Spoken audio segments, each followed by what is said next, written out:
Olá, seja muito bem-vindo ao Contribuinte Cast, o podcast do contribuinte. E eu sou Ragélia Canavati, estou aqui com vocês em mais um episódio. E para tratar sobre um tema muito interessante para todos nós contribuintes, eu diria, que nada mais, nada menos do que nós vamos abordar aqui, neste nosso 42º episódio sobre todas as defesas que todos nós, enquanto contribuintes, temos. Então, eu vou comentar um pouquinho sobre as defesas no âmbito administrativo, quanto também no contencioso que nós conhecemos como processo judicial tributário. Então, se você tem interesse ou é curioso nesse tema, eu já convido você a permanecer comigo aqui em mais um episódio do Contribuinte Cast. Vem comigo!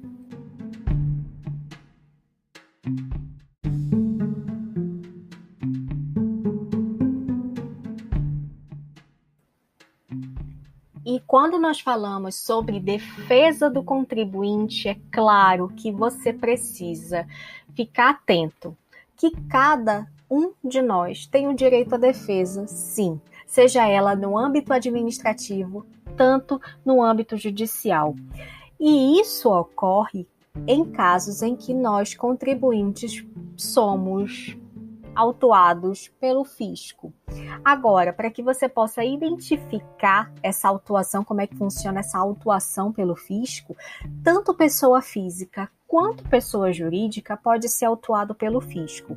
E essas exigências que são contidas nos autos de infrações ou até mesmo nos documentos equivalentes, eles podem ser impugnados de forma administrativa,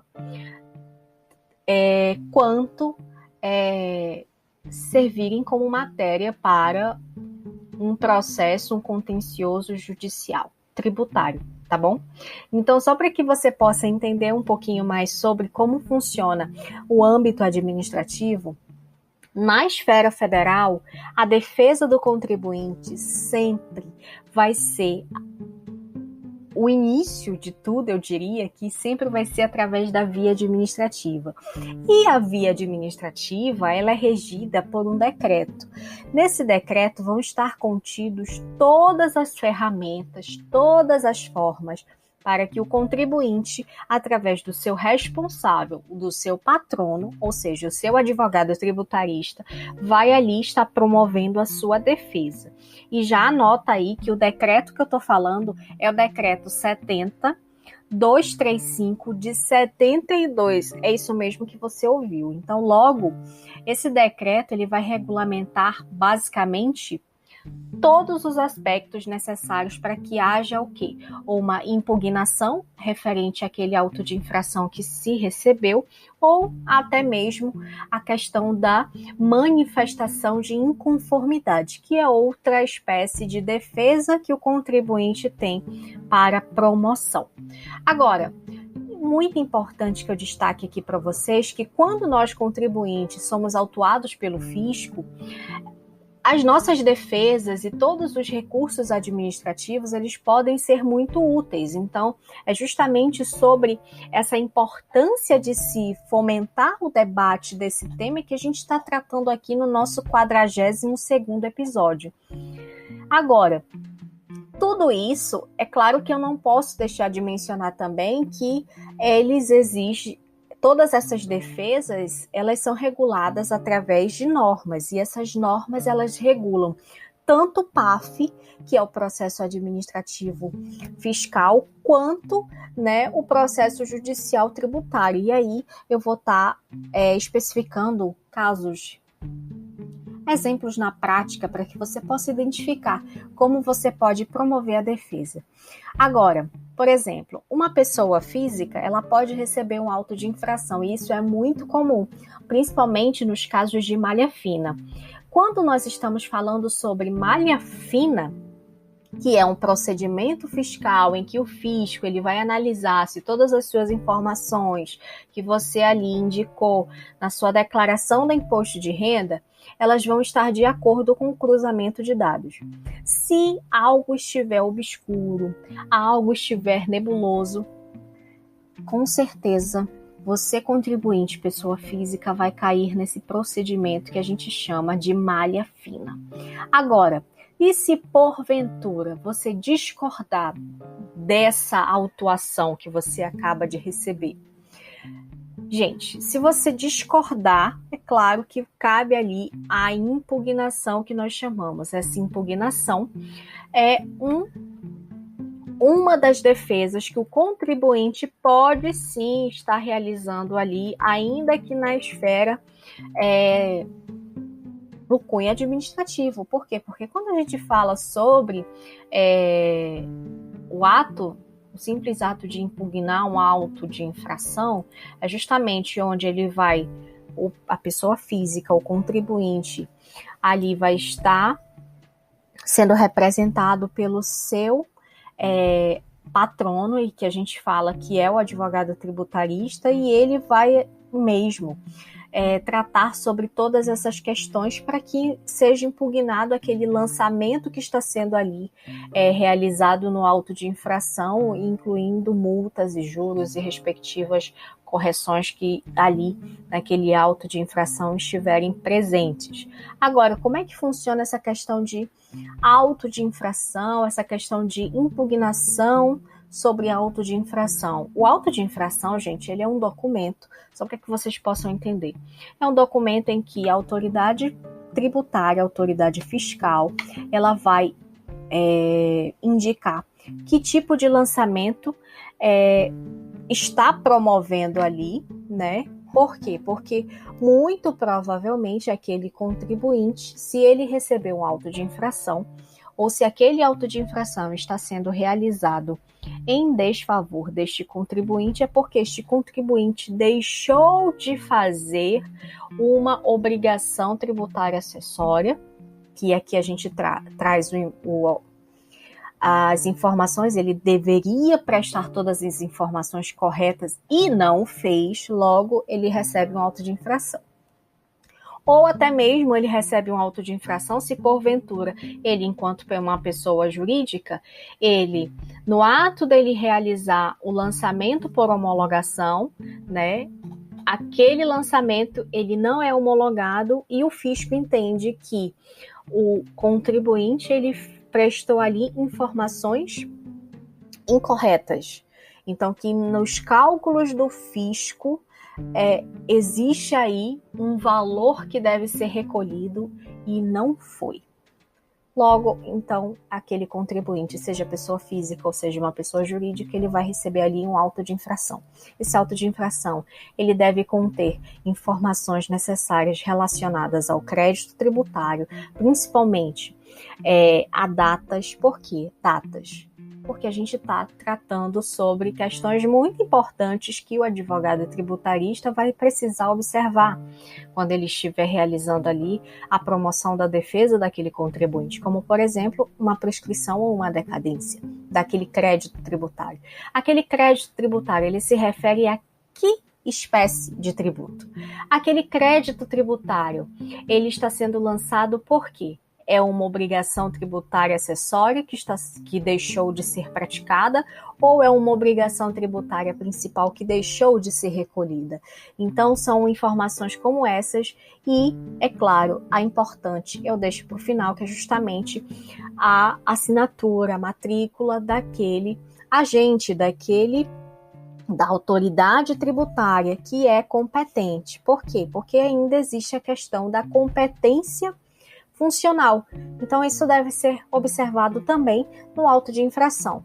É claro, não esquecendo sempre de verificar a data do recebimento daquele auto de infração. Por quê?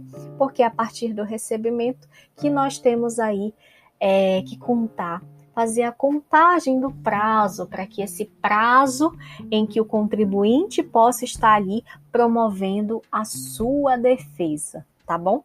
Agora que você já sabe um pouquinho sobre auto de infração, todas as informações necessárias que você logo de início deve observar quando receber um auto de infração, seja você pessoa física ou pessoa jurídica, né? Agora a gente vai partir para as principais defesas.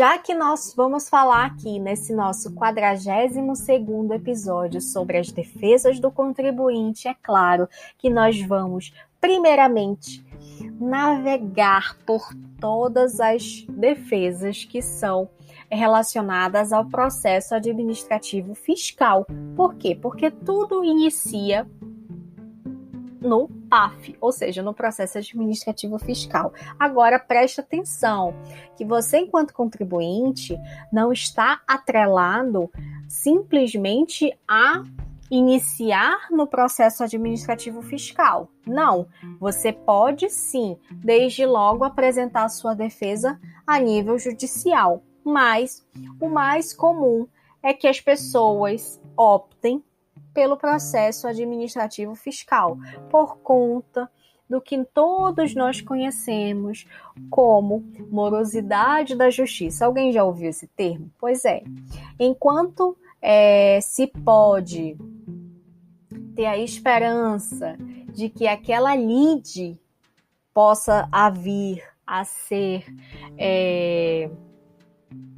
determinada ou sendo julgada em um prazo muito menor, por que não o processo administrativo fiscal? Então, é nesse liame que nós estaremos abordando aqui as defesas do contribuinte em sede de processo administrativo fiscal. Quando a gente fala sobre um processo administrativo fiscal, é claro que eu preciso esclarecer para vocês que o processo administrativo fiscal ele vai iniciar se, porventura, ocorrer uma insatisfação por parte do contribuinte em relação a determinado procedimento que o fisco está passando a adotar, ou até mesmo um recebimento de um auto de infração, do qual o fisco notifica aquele contribuinte para que se preste informações, se entregue documentos ou mesmo para que pague aquele crédito tributário que está sendo constituído ali através do auto de infração. Então, se nesses aspectos que eu falei aqui para vocês, você se lembrou de alguma determinada situação que você, enquanto contribuinte, já viveu, eu já peço a tua atenção, porque eu vou te explicar que no processo administrativo fiscal, como defesa do contribuinte, logo de cara, o contribuinte ele pode ser tanto pessoa física quanto pessoa jurídica, tá? E a pessoa física também recebe auto de infração e a gente até já comentou em um artigo publicado lá no nosso blog. Se você não leu, eu já te faço o convite para que você leia, tá? Agora, voltando aqui ao nosso assunto. A principal defesa que a gente pode destacar aqui para vocês a nível de PAF é justamente ela, a manifestação de inconformidade. E a manifestação de inconformidade, eu falo para vocês que, tá? Não existe auto de infração para ser impugnado. O que existe é justamente uma reclamação, tá? Através de ele estar reclamando, o contribuinte ele se vê indignado em relação a uma decisão administrativa que foi expedida, por exemplo, uma portaria que foi expedida informando determinada situação ou até mesmo uma consulta fiscal que foi realizada. Ele pode sim se manifestar e se defender, promover a sua defesa com o que nós chamamos de manifestação de inconformidade. Essa manifestação de inconformidade, na prática, o termo mais utilizado é recurso, tá? Isso você pode encontrar no site da Receita Federal. Tem até o que a gente fala de modelinho. Então, no site da Receita Federal, você vai encontrar o modelo para a manifestação de inconformidade. E qual é o prazo para a manifestação de inconformidade? O que é isso? O que deve ser feito? Então, essa manifestação de inconformidade, gente, que está ali sendo indicada ali para que ocorra, ela tem o prazo de 30 dias, tá? Da data da ciência, tanto da consulta que se fez ou da portaria que foi ali expedida pelo fisco, tá? E isso identifica o que, gente, na prática, para que a gente possa entender? Esses prazos, eles são de acordo com o CPC. Então, se exclui o primeiro dia e conta-se o último dia. E os dias são úteis, então preste bem atenção em relação a essa questão. Agora, uma outra questão que eu preciso manifestar aqui para vocês é que tomem cuidado com a preclusão.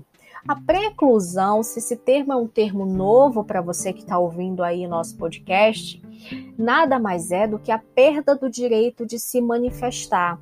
Ou seja, você perdeu o seu direito de estar ali realizando a sua promoção da sua defesa, seja ela uma manifestação de inconformidade ou uma impugnação de auto de infração. Então, quando a gente fala isso, é claro que essa preclusão, que é a perda da capacidade de praticar o ato processual de se defender, ela vem aí sendo determinada a atos processuais, tá? Sejam eles judiciais ou relacionados também à questão no cunho administrativo. Por quê? Porque quando a gente fala sobre processo administrativo fiscal, então a gente precisa entender bastante sobre esses prazos. Por quê? Porque existem aí matérias que precisam ser verificadas. E eu trago aqui um exemplo para vocês que é na prática, tá? Na impugnação, por exemplo, aquele autuado, aquele contribuinte que sofreu ali um auto de infração, ele deve discutir toda a matéria que está sendo relacionada ali no auto de infração, sob pena de, no julgamento da primeira instância, tá? Ocorreu o que a gente fala de preclusão. Se ele não pediu tudo, ele vai perder ali o seu direito de se manifestar numa segunda instância, porventura. Então, e quando eu falo segunda instância, só para que você possa entender, tá? É o conselho de contribuintes, o que a gente fala ali, o julgamento em segunda instância a nível de processo administrativo fiscal é o CARF. Então, isso já tem entendimento tanto do CARF e já em 2 acórdãos muito importantes falando sobre a preclusão. Então, já fique aí a dica. Uma outra situação que você deve, enquanto contribuinte, ficar atento é a questão da revelia. Se o autuado, porventura, não impugnar no prazo ou não apresentar a sua manifestação de inconformidade, automaticamente vai ser decretado a revelia, ou seja, após os 30 dias, claro, se ele recebeu ali o auto de infração, ele tem 30 dias para poder promover a defesa dele, e após isso, claro que vai ser ali decretada a sua revelia, porque não foi cumprido nem a impugnação e nem o cumprimento do pagamento espontâneo nos casos de autos de infração, né? No caso de manifestação de inconformidade, o que o fisco vai entender? Vai entender que o contribuinte ali ele está de acordo com aquela decisão, com aquela portaria que está vinculando a atividade econômica dele. Então, já fica aí a dica relacionada a essa questão de revelia e preclusão, tá bom?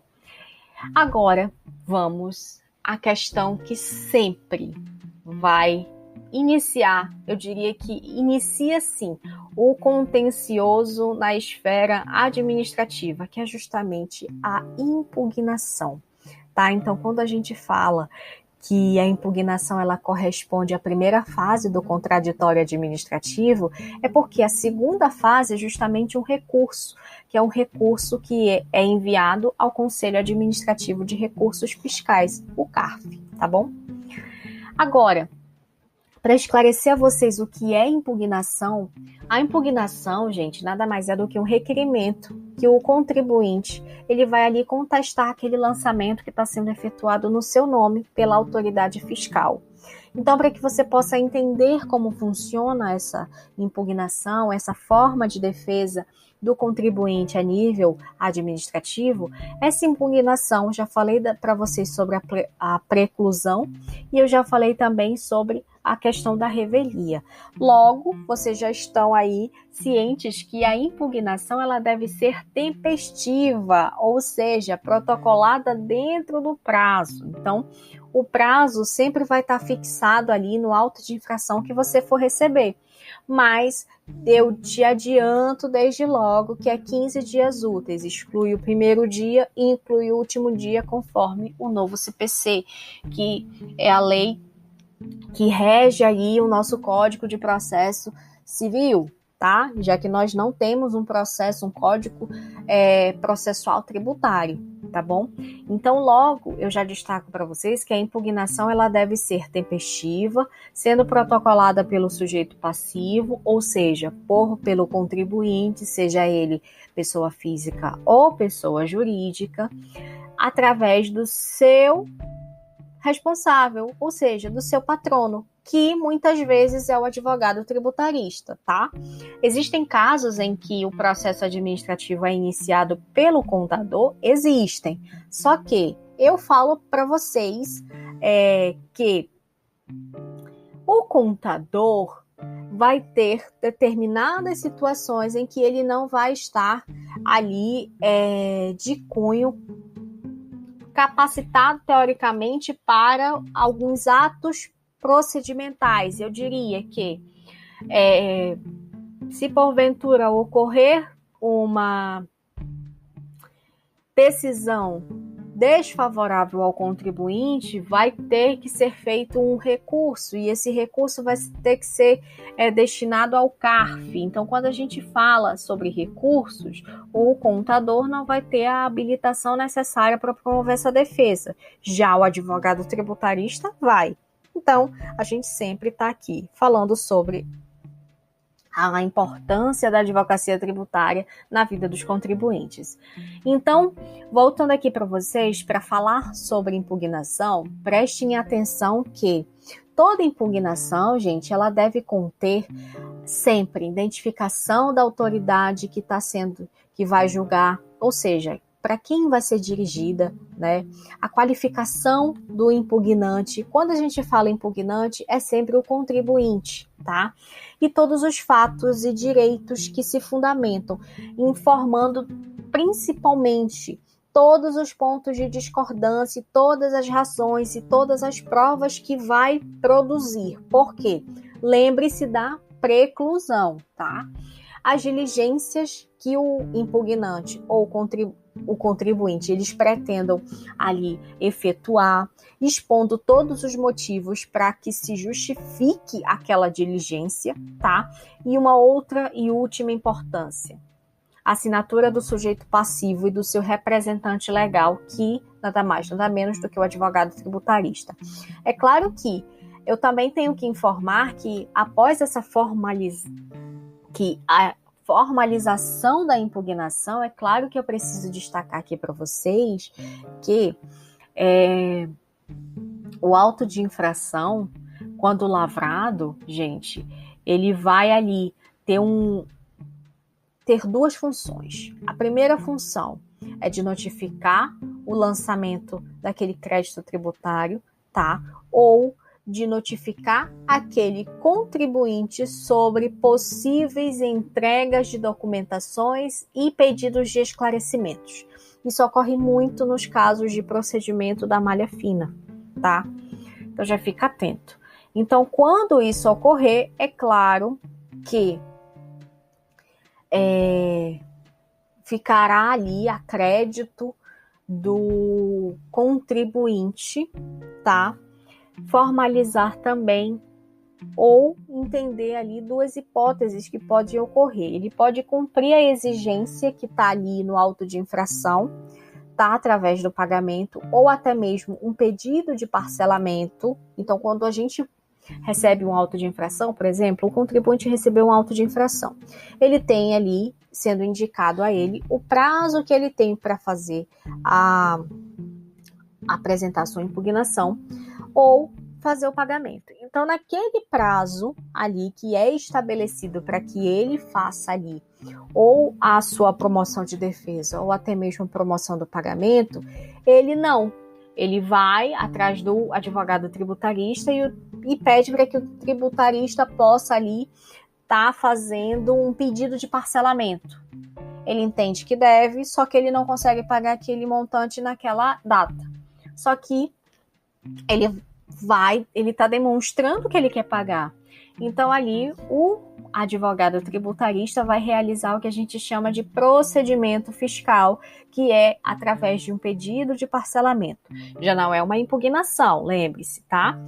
Tem também uma outra hipótese, que é justamente a de ficar inerte. Ele não paga e também não promove defesa, o que gera o que a gente já conhece como revelia, que é justamente a ausência do pedido de impugnação ou até mesmo ausência de pagamento, tá bom?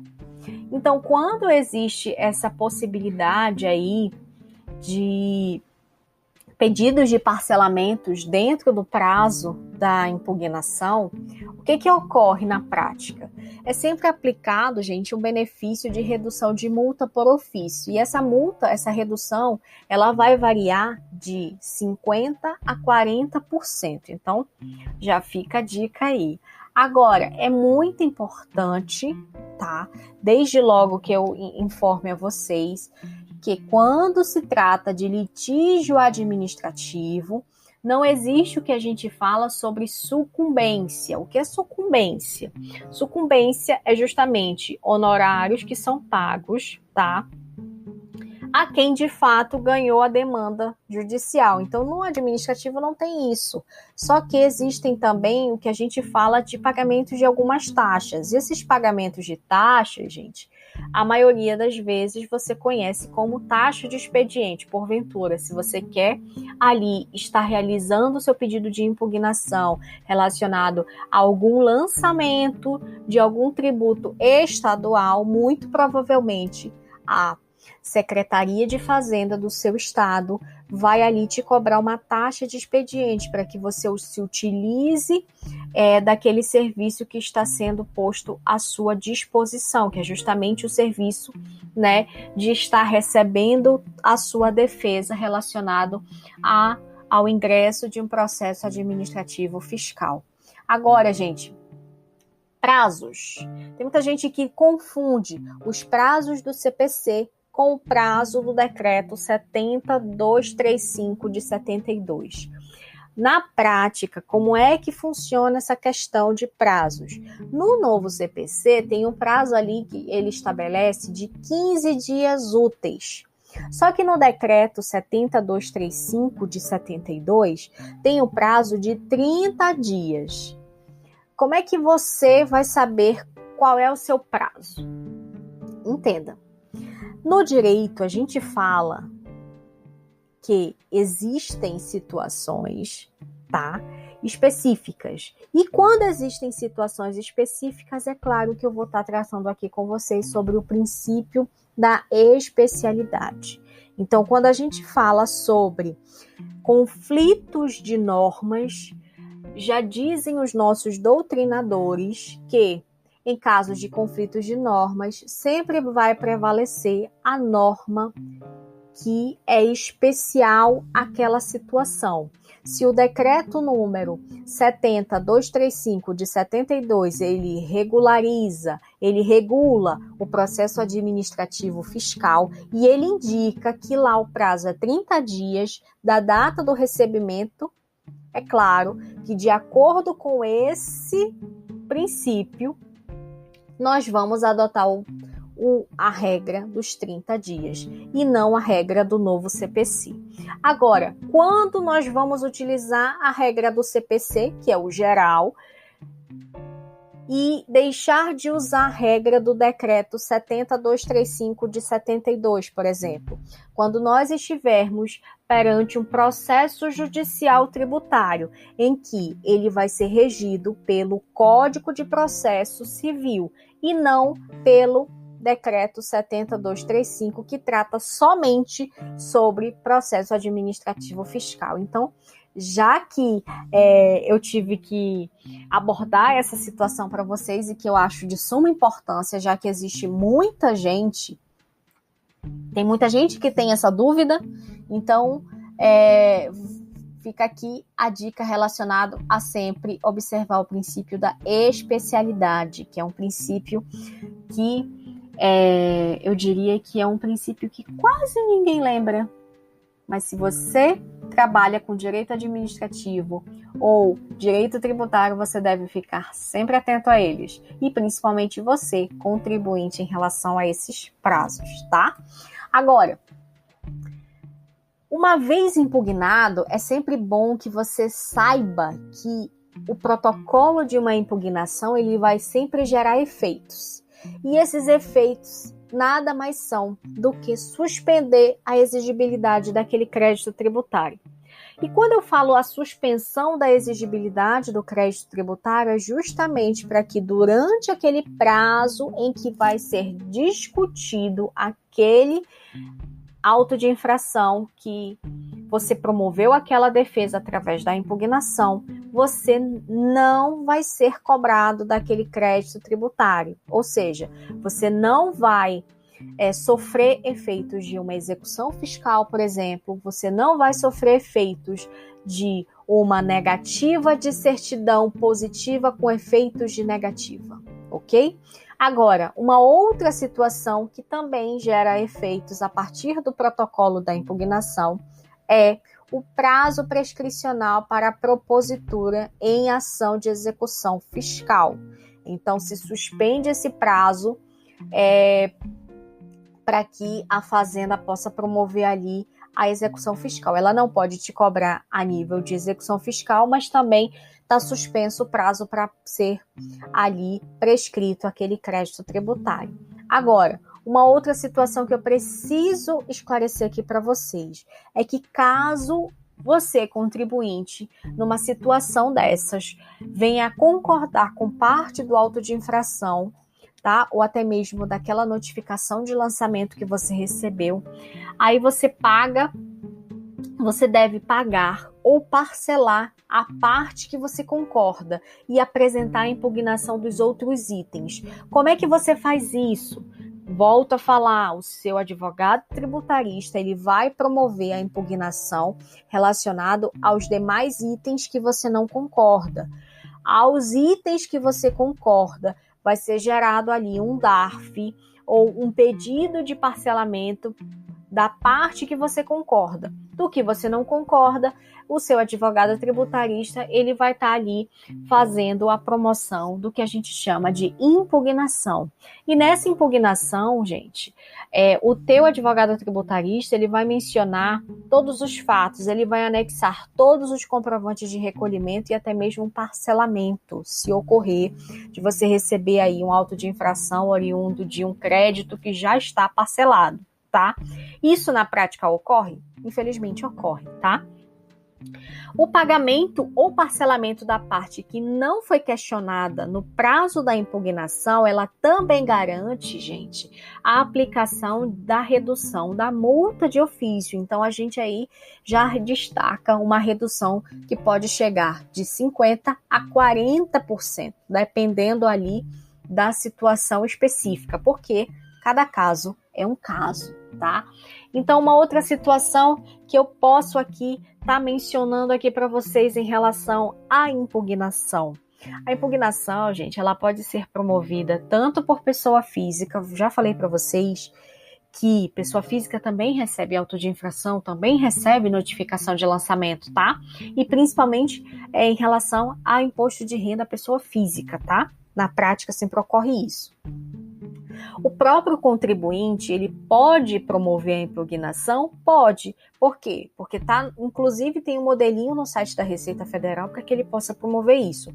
Só que tem alguns termos, alguns prazos, algumas formas de promover essa defesa que muitas vezes leva o contribuinte que não está com o seu procurador legalmente habilitado, né, que ele pode ali sofrer algumas consequências. Eu diria que a preclusão é uma delas, a revelia é uma delas, tá? Então já fique atento. Por quê? Porque muitas vezes, né, a falta de assistência jurídica tributária, ela também causa muitos danos, porque a gente sabe que o advogado tributarista é aquela pessoa que está ali habilitada para a promoção de defesa, principalmente a defesa do contribuinte. Então já fica aí a dica. Pode também requerer um pedido de impugnação o espólio, desde que feito antes da abertura da sucessão, se tem ou não bens a inventariar. E esse espólio ali, que é feito antes da abertura da sucessão, ele pode ser representado pelo cônjuge, pelo filho, pelo pai, pela mãe e o advogado tributarista devidamente habilitado, tá bom? Agora, se porventura o espólio também pode requerer impugnação? Pode. Após a sucessão, somente pelo inventariante e o procurador legalmente habilitado, que é claro, o advogado tributarista. Em casos em que a pessoa jurídica pode promover a impugnação, é sempre o titular da firma individual, o dirigente daquela sociedade, o sócio-gerente, o representante legal, juntamente com o advogado tributarista, que a gente fala que é o procurador legalmente habilitado. Agora, como é que funciona essa promoção? Quais são esses documentos necessários que eu preciso estar ali realizando a juntada? Se você for uma pessoa física, por exemplo, claro, o requerimento da impugnação, tá? Mais uma cópia autenticada e acompanhada da original do RG, tá? Uma cópia autenticada e acompanhada da original em relação ao auto de infração que você recebeu, tá? Se ele foi, porventura, recebido através da conta corrente fiscal, observa sempre que essa autenticação ela vai ser verificada no cartório, tá? Então, é sempre bom ficar alerta em relação a essa questão. Uma observação que eu trago aqui para vocês é que não precisa de reconhecimento de firma a procuração particular quando ela for aí, quando for possível, desde logo a identificação da assinatura do outorgante, ou seja, acompanhada do RG, tá? Então, já fica aí a dica. Advogados, o advogado tributarista, ele não precisa que a procuração que o cliente assine para ele seja reconhecida por firma, porque, teoricamente, segundo o Código de Ética da OAB, tá? Advogado tem fé pública, certo? Ele só precisa ali estar habilitado no site da Receita Federal, de acordo com o portal do gov.br. Uma outra situação que precisa estar sendo acompanhada ali são todos aqueles documentos que são comprobatórios da defesa. Eles devem estar sempre acompanhados do original e a cópia devidamente autenticada. Uma cópia simples da petição inicial, tá? Também é válida. E o comprovante de recolhimento e o pedido de parcelamento, quando existir também aquelas situações em que eu falei para vocês, ele concorda com uma parte, ele faz o pedido do parcelamento e da outra parte ele faz o pedido da impugnação. Agora, se for um espólio porventura, certidão de óbito, né, tem que ser incluído, e todos os documentos do inventariante ou do cônjuge ou até mesmo do filho, tá bom? Se for uma pessoa jurídica, por exemplo, já junte aí também o comprovante de recolhimento e a procuração, tá? A gente sempre fala que o contrato social e a última alteração também devem ser juntados ali, tá? Que é o que a gente fala de ato constitutivo, tá bom? Isso também tem que ter uma cópia autenticada e uma cópia acompanhada da original, certo? Agora, Lembre-se que eu falei aqui para vocês os documentos básicos. Cada caso é um caso. Então, não deixe de verificar com seu advogado tributarista a situação que ali lhe é peculiar sobre aquele assunto.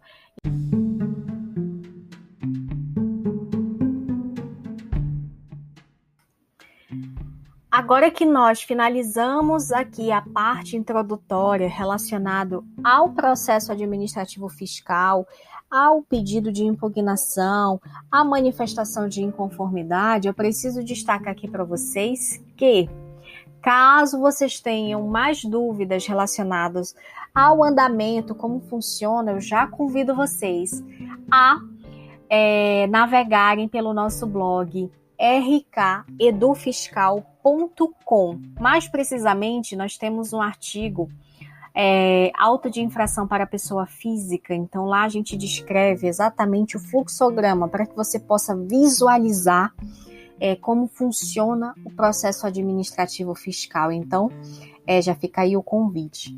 Agora, avançando para o processo judicial tributário, então, enfim, eu te revelo aqui que temos 4 ações ordinárias bem comuns de rito simples ordinário. Então, quando a gente fala sobre processo judicial tributário, então já esquece o decreto 70.000 que nós tanto mencionamos e já foca no Código de Processo Civil, tá? Então, de acordo com o princípio da especialidade, a gente tem aí como parâmetro o Código de Processo Civil para estar ali verificando as questões ligadas a essas ações ordinárias, tá bom?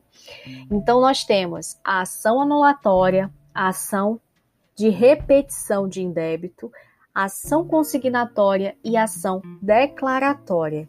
Então, já que nós estamos falando de ações ordinárias, né, eu vou começar aqui falando para vocês sobre a ação anulatória.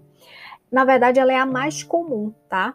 Então, quando eu falo que é a mais comum, logo, eu posso aqui tecer alguns comentários e comparar o teu pedido de impugnação na esfera administrativa com ela justamente na esfera judicial. Por quê? Porque tanto o pedido de impugnação quanto a ação anulatória, eles têm ali como objetivos muito comuns, que é justamente anular aquele crédito tributário.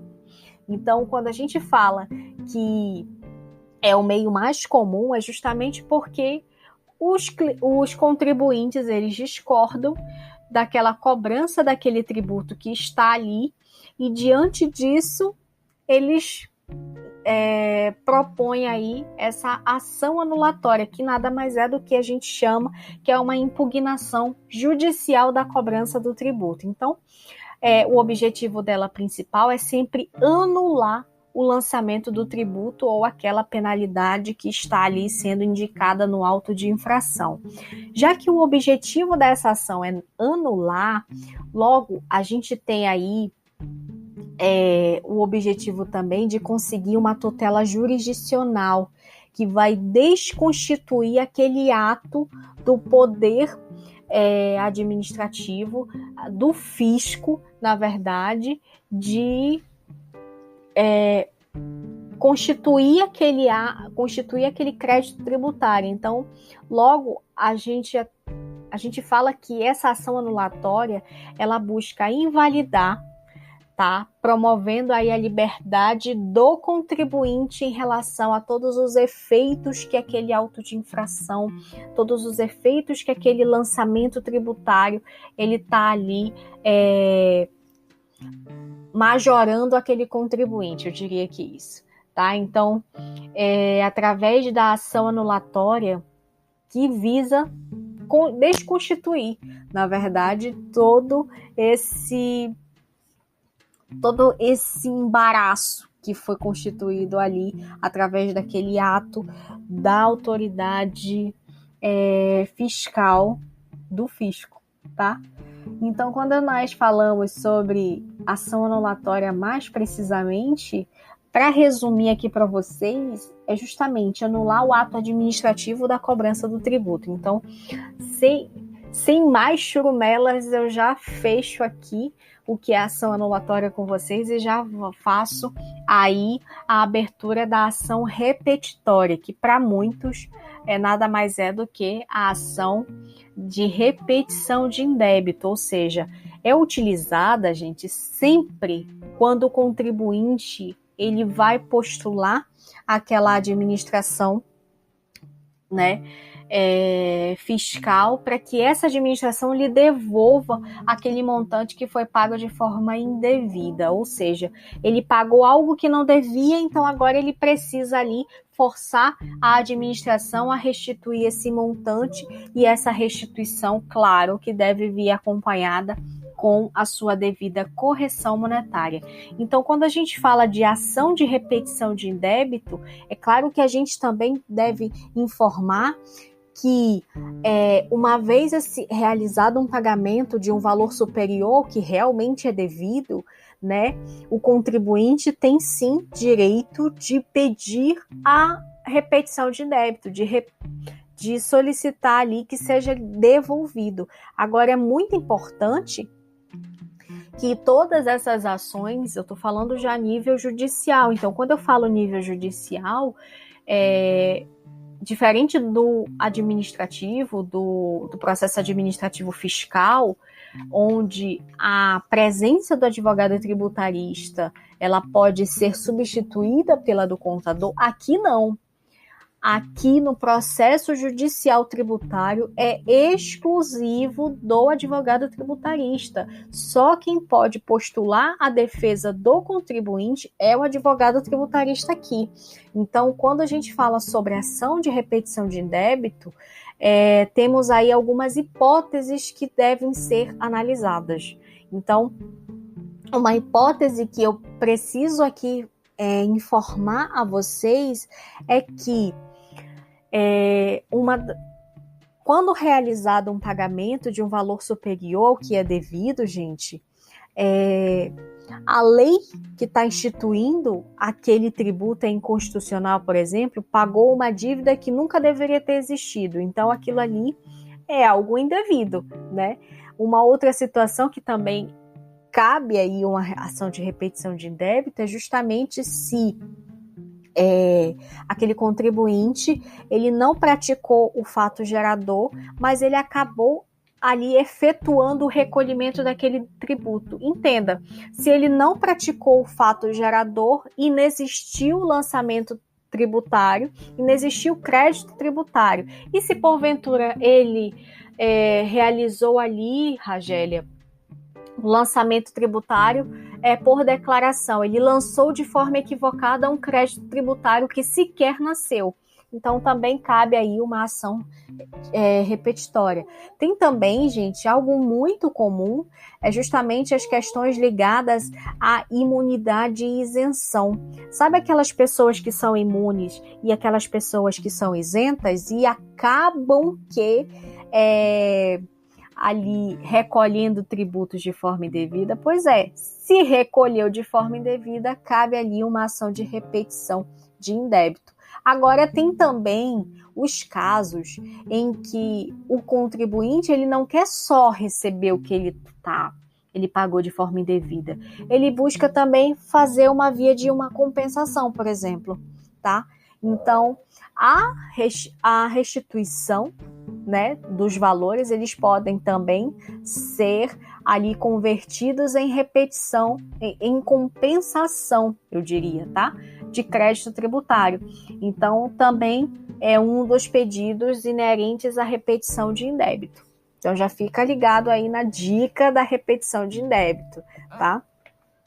Agora, uma outra situação, e aqui, já finalizando a ação de repetição de indébito e já partindo para uma outra defesa do contribuinte, é justamente a ação consignatória, que nada mais é do que aquela situação em que o contribuinte se vê ali ligado a um caso de bitributação, ou seja, são dois entes distintos que cobram pelo mesmo fato gerador e ele não sabe para quem ele vai ali recolher aquele tributo que ele precisa. Um caso muito comum na prática é o caso em que o Estado e o município cobram pelo mesmo fato gerador.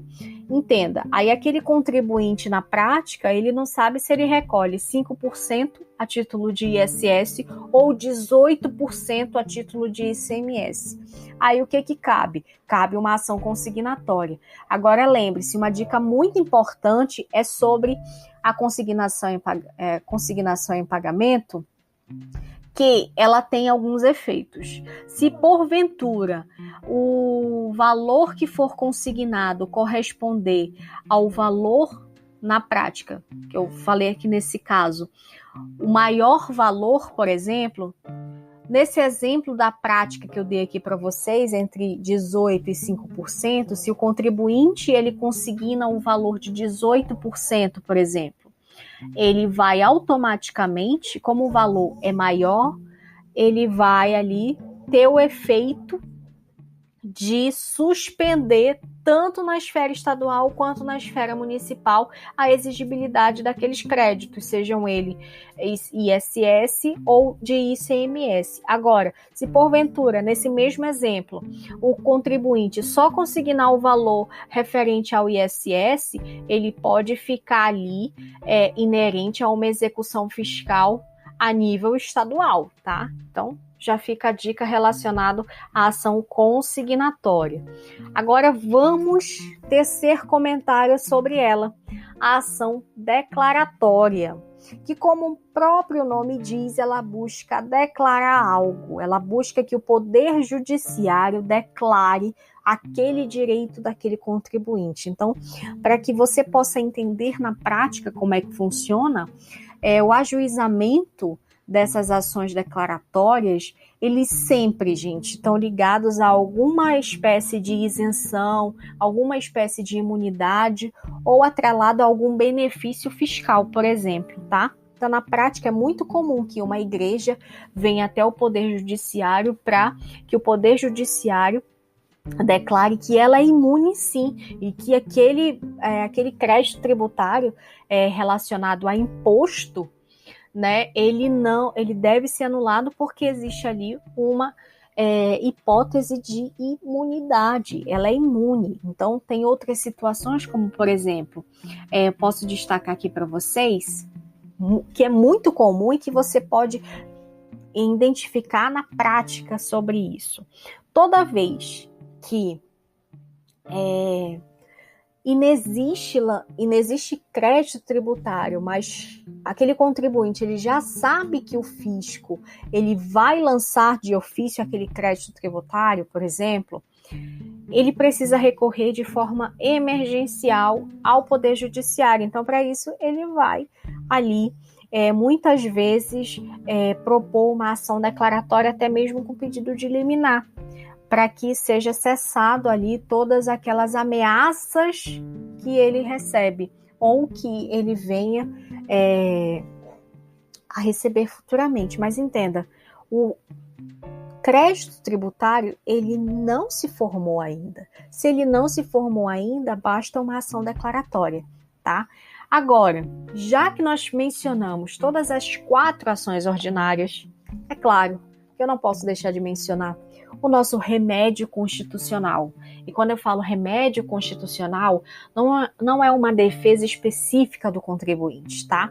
Muito embora muitos contribuintes utilizem esse remédio constitucional para sanar diversas situações tributárias.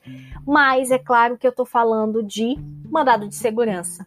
E quando eu falo de mandado de segurança, eu preciso destacar aqui para vocês que no direito tributário, ele pode ser de 2 formas. Ou ele pode ser preventivo, ou ele pode ser repressivo.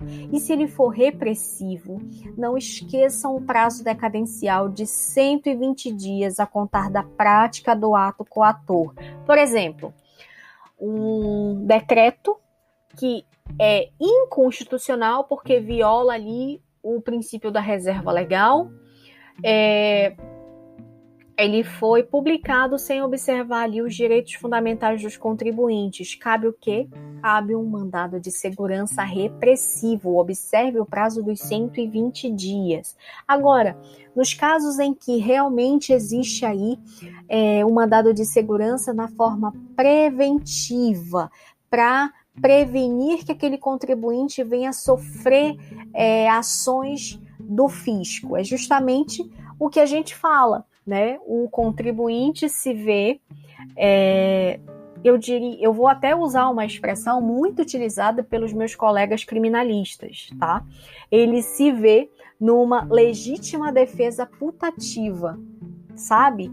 Antes de ocorrer o fato gerador daquele tributo, antes de ocorrer qualquer ação oriunda da autoridade fiscal, ele já se vê de uma forma putativa que ele vai sofrer uma coação por parte daquele agente fiscal, e aí ele já promove desde logo a impetração do mandado de segurança por meio do seu advogado tributarista.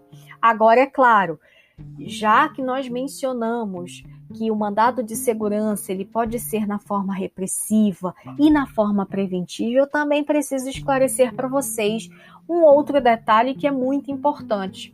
Diferente das ações ordinárias, no mandado de segurança, além das custas, tá? Você não paga o que a gente chama de honorários sucumbenciais, que nada mais é do que aquele honorário, aquele valor que é pago à parte que perdeu o processo. Então, nas ações ordinárias, isso ocorre. Já no mandado de segurança, não. Então, daí já fica a dica relacionada ao que muita gente faz na prática, porque na prática, né, o contribuinte se vê ali numa situação em que ele realmente não tem condições de pagar uma sucumbência. Então, a maioria dos contribuintes, eles acabam ali convencionando com seu advogado tributarista sobre a impetração de mandado de segurança. Agora, sobre as defesas do executado, que nada mais é do que aquele que sofre execução fiscal. Quando a gente fala execução fiscal, já é eu já diria que já é uma nova etapa do processo judicial, sabe? Só que no direito tributário, essa etapa é cumprida e ela é iniciada pelo fisco e não pelo contribuinte. Aqui, o nosso contribuinte, nós estaremos no papel de executado, ou seja, aquela pessoa que responde a um processo. Então, muito diferente das ações ordinárias, do mandado de segurança, em que o próprio contribuinte é autor das ações, na execução fiscal, no processo de execução, ele será o executado, aquele que responde a uma execução fiscal. E para defender esse executado, para defender esse contribuinte, existem algumas defesas. A primeira delas, né, é o que a gente fala de embargos à execução fiscal. Então, os embargos à execução fiscal é a defesa que é promovida no âmbito da execução fiscal. E quando nós falamos sobre embargos à execução fiscal, é necessário que a gente observe algumas situações que são inerentes, como a primeira delas, se os embargos eles são meramente ali protelatórios ou não. O que é um embargos protelatórios? É para se protelar algo, para se adiar um cumprimento de algo, sabe? Só que a gente está aqui numa execução fiscal. Então, quando nós estamos diante de uma execução fiscal, eu preciso destacar aqui para vocês que os embargos à execução, ele é a defesa do contribuinte, a defesa do executado, é uma ação própria, é uma ação autônoma, e ela também, gente, ela tem algumas observações que você precisa fixar. E essas observações eu já coloco aqui, já menciono para vocês. A primeira delas, você só consegue embargar, se defender, se você infelizmente, garantir o juízo. Existem súmulas que falam sobre a não garantia do juízo, sabe? Só que na prática, o que nós vemos na prática?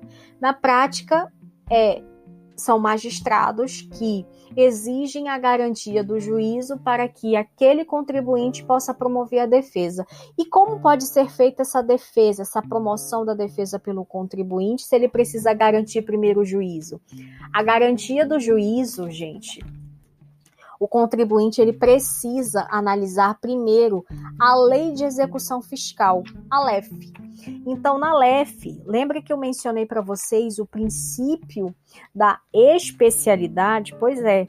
Então, nesse princípio da especialidade, o que ele diz? Em casos especiais, se verifique a especialidade daquele rito. Então, quando a gente fala sobre especialidade, aqui a gente deixa de lado um pouco o Código de Processo Civil e já adentra aí a Lei de Execução Fiscal, a LEF, tá?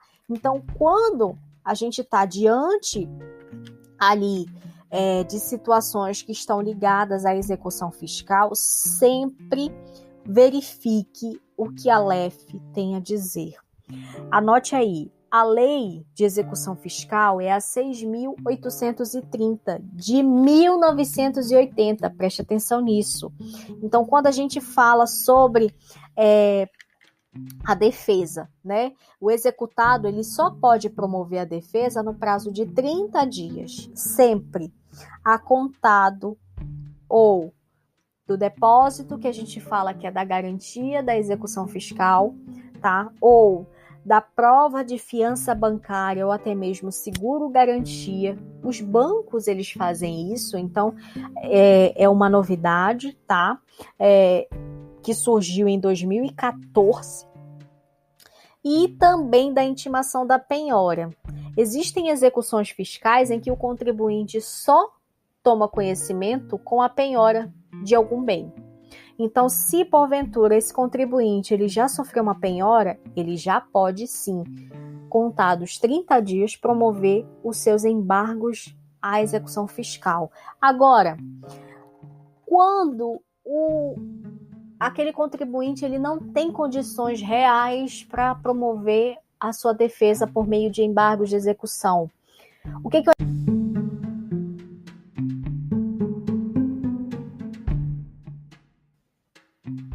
Bom, existem situações específicas que tanto que a doutrina quanto a jurisprudência elas já entendem como precedentes para a promoção do que nós chamamos de exceção de presecutividade, a chamada EPE.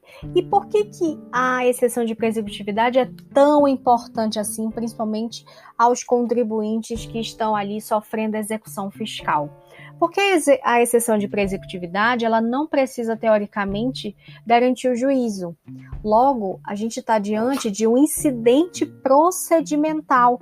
Ela não é nem uma ação e nem muito menos um recurso. Ou seja, ela vai estar nos próprios autos da execução fiscal. Então, quando a gente fala sobre exceção de presecutividade, é claro que a gente está diante ali de um réu que busca atacar um título executivo, né, e trazer ali todas as suas alegações, provando que aquela execução que foi ajuizada, ela não pode prosseguir.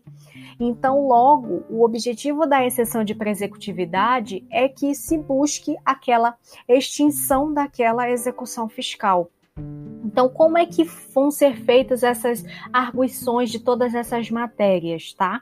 É importante que tenha tudo documentado, certo? Então, para que haja a promoção da EPE, é claro que vão existir ali vícios muito comuns e que podem ser ali verificados de ofício pelo magistrado, que é o que nós chamamos de serem vícios formais, são os vícios ali de ordem pública, são matérias de ordem pública que o próprio magistrado pode ali verificar que cabe uma nulidade sobre aquela execução. Então, os vícios mais comuns é a prescrição e a decadência daquele crédito tributário. Então, já fica a dica relacionada à exceção de pré-executividade. Agora, quando a gente fala sobre embargos de execução de terceiro, é justamente quando um terceiro que não faz parte daquela relação jurídico-tributária entre o sujeito passivo e o sujeito ativo ali daquela execução, ele não faz parte, ele está inerte, ele está inerente àquela relação. Então, ele se vê ali presente naquela execução fiscal. Por exemplo, isso funciona muito na prática em relação a cônjuges que são incluídos em execução fiscal por conta ali de responderem. Então, parte daquele patrimônio que foi penhorado não pertence só a um único e exclusivo cônjuge. Aquele patrimônio que foi penhorado, ele pertence também a outra pessoa, ao outro cônjuge. E cabe a esse outro cônjuge se defender nessa execução fiscal, promovendo o que a gente chama de embargos de execução de terceiros. Então, eu termino aqui, finalizo esse episódio mega gigante, eu diria, aqui para vocês, mas extremamente necessário, até para que você possa, como contribuinte, já observar quais são os meios de defesa que você pode promover, tanto a nível administrativo quanto a nível judicial tributário, para que você possa entender desde logo a importância da advocacia tributária na sua vida, seja ela pessoa física ou pessoa jurídica. Você contribuinte, você sempre precisa estar assistido por um advogado tributarista. Então é isso, eu termino este 42º episódio agradecendo pela tua excelente companhia pela qual você me proporcionou hoje e já te convido a interagir conosco nas nossas redes sociais e, é claro, não deixe de escutar o 43º episódio. Tenho certeza que você vai amar. Tchau!